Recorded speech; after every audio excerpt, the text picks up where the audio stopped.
বন্ধুরা, চলে এসেছি কচুর রেসিপি নিয়ে। দেখতে পাচ্ছ কচুটা একটু ভাবিয়ে ফেলে দিচ্ছি। তেল, 5 ফোড়ন আর শুকনো লঙ্কা, তেজপাতা দিয়ে দিয়েছি। একটু পেঁয়াজ কুচিও দিয়ে দিয়েছি। আমি মশলা বেটে খাই, তো একটু আদা বাটা, কাঁচা লঙ্কা বাটা আর কয়েক ক রসুন বেটে দিয়েছি। তো কাঁচা মশলাটা একটু ভেজে নেড়ে ফেলে নিলাম, একটু কষিয়ে নিলাম। চামচ লঙ্কার গুঁড়ো দিয়ে পরিমাণ মতো হলুদ গুঁড়ো দিয়ে, তো মশলাটা ভালো করে কষিয়ে নিলাম।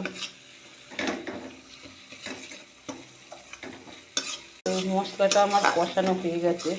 মশলা থেকে দেখো বন্ধুরা তেলও ছেড়ে গেছে। প্রচুর লতি ঝোড়াতে ঢেলেছিলাম, জলটা ঝরে গেছে, তো এর ভিতরে দিয়েও দিলাম। মশলাটার সঙ্গে মাখিয়ে নিচ্ছি।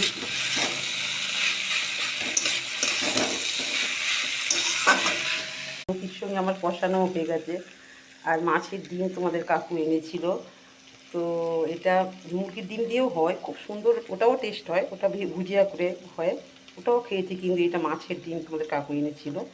এই মাছের ডিম ভালো করে ভেজে তো হাত দিয়ে একটু মানে গুঁড়ো মতো করে নিয়েছি। তো এর সঙ্গে এটা ছড়িয়ে দিলাম, এর সঙ্গে এটা মাখিয়ে নিচ্ছি। এইটা দেওয়ার পরে না একটা সুন্দর বেশ গন্ধ বেরিয়েছে।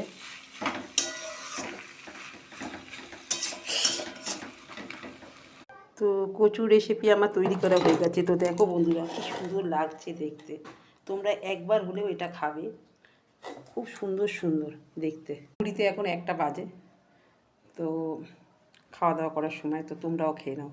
তো প্লিজ বন্ধুরা, আমার এই রেসিপি যদি কারোর ভালো লেগে থাকে তো প্লিজ একটা লাইক, কমেন্ট ও শেয়ার করে দিন। তো টাটা, এর পরের ভিডিওতে আবার দেখা হবে।